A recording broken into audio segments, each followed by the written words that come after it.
Joelle. So in this video I'll basically be telling you guys, but you guys should, I hope you guys have seen this view. This is actually my school. Is how do they call it, lake? It's a lakeside, right? So this is the lake. I think it's called the East Lake. So this is my school, Beihang University. So in this video I'll basically be telling you guys what I like about China and what I dislike, what I like about studying China and what I dislike about studying China.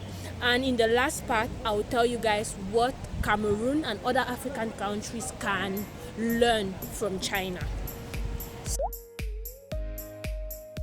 What do I like about studying in China? Actually, as I said, I did my master's degree here and I'm still a student now. I'm at Beihang University and I'm doing my PhD, and I'm really grateful for all what I've learned here, you see, because here I've greatly learned, especially when it comes to writing articles, publishing them, and okay, so I am in the business field, and generally with us, when we get our data, we need to run regression, so we need to use a software such as R, Stata, Python in order to make analysis, you see, and everything. And we can also use Excel. So back home when I was doing my thesis, what we basically did, we just used Excel, we just drew bar chart and pie chart. That was all, and that was all about the thesis. But when we came here, I just learned this new method of using all these softwares for the analysis of your data, which I really did like a lot. And what do I dislike about studying in China? So the thing that I dislike about studying in China is because you can find yourself doing 4 years of bachelor's degree, 3 years of master's, 5 years of PhD, but you have never done an internship. So at the end of it all, we are like, what can you do, you see? So you can see yourself doing all of this with no internship. You have to understand, I'm not saying that all those studying here have never carried out an internship. No, everybody has his own grace and luck. So some people have been lucky and they have had internship. It's just that the probability, when we want to compare, the probability of those that haven't done internship is higher than those that have done internships, you see. So like even back home, like where I did my HND and my bachelor's, before you defend, you need to prove that you've carried out an internship. You have an attestation of internship, you see.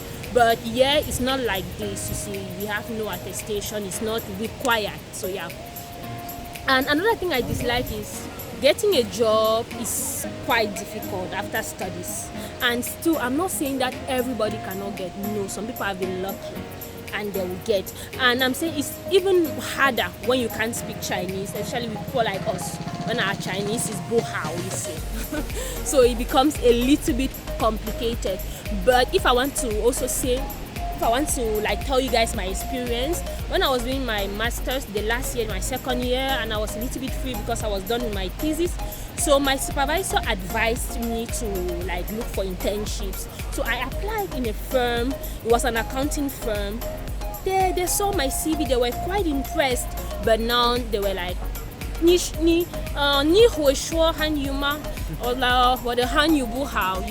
So I was like, my Chinese is not good, you see. That's why I never had the internship.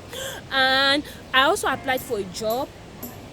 I had the job, you see. I had the job although I couldn't speak Chinese. So you see, all this is all about grace and luck. Although not speaking Chinese is a great disadvantage, but you can be lucky. Even if your Chinese is bohao, you can still get an internship or get a job. But if I would advise anybody that has to come to China, I'll tell you, please learn Chinese. Don't make the mistake that us or I committed, because if you have already applied to a university here, while you're waiting for the results, just start learning Chinese, HSK2 or HSK3, and it's really good because Chinese bond easily with those that can speak their language. When you can speak Chinese, even with your supervisor, communication, everything is going to be fluid than someone that is not speaking Chinese. So learn how to speak Chinese if you want to come to China. So the next question is what I like about staying in China. What do I like? I like the fact that Chinese, they are very disciplined. If you watch my previous video, I was talking about the lockdown. So presently Beijing is like in its second lockdown and no one is allowed to go out. And this is not only for international students, it's for everybody, even the Chinese, and everybody is respecting it. So this is something about Chinese. They are so disciplined and Chinese are so hardworking. You see, Chinese is a developing country like most of us African countries, but look at what they have been able to achieve in a short period of time. You see, they are very hardworking. Once they demolish this building, the next week you're coming, something is mounted. Like, they don't waste time, they are hardworking. You even saw during the corona they were able to build a hospital in Wuhan. I think it was 7 days, 1 week, and they built a hospital. So they are hardworking. And what do I dislike here? What I dislike is when you just enter the metro or the bus, like you get your seat, you're seated, or okay, you enter the bus and it's Chinese and there is an empty seat, so you come and sit. The Chinese will leave. Another thing is, like when you're also in the metro or the bus, they'll start saying, oh, Tashi, why go rent? They'll start saying things I don't understand, but you don't just have to care, and maybe they can just randomly take pictures of you, like you're just like, man, what is wrong? What's the problem, bro? So they really like that. So this is what I dislike. The last question, what can my country learn from China or other African countries? As I said, China is a developing country like all other African countries, but they have been able to achieve a lot in a short period. You want to? Oh, me. Okay. So yeah. So China is a developing country like most African countries, but they have been able to achieve a lot. You see. And especially, like, I was so embarrassed when I was doing my masters and it was time for me to collect data, and I was searching online. I realized that Cameroon has no active stock market. How possible is that?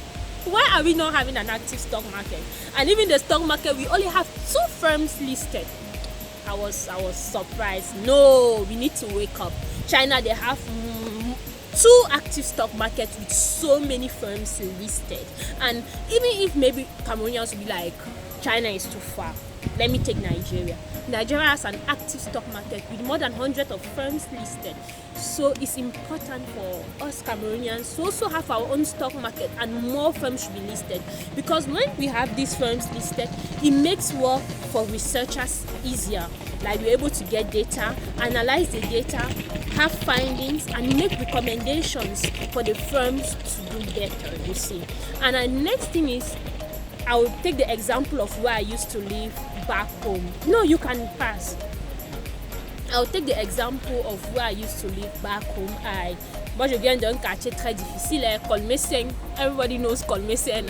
That road, since that I left Cameroon, like in 2018, they were building up to today. That road is not finished. Maybe let's understand that there is no finance, you see.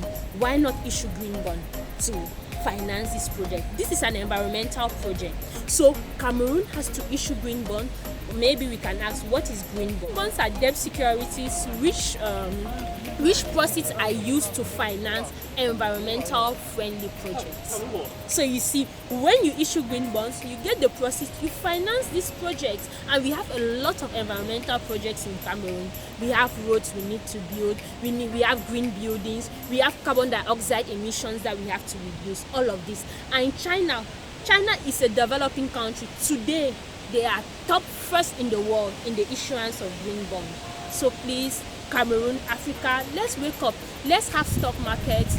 Let's have green bonds. All of this will help us. C'est que peut-être on veut bien, mais le diable ne fait que. Thank you guys for watching. It was your girl Nelly. So, thank you. Don't forget to like the video, subscribe to my channel, and see you guys in my next video. Peace.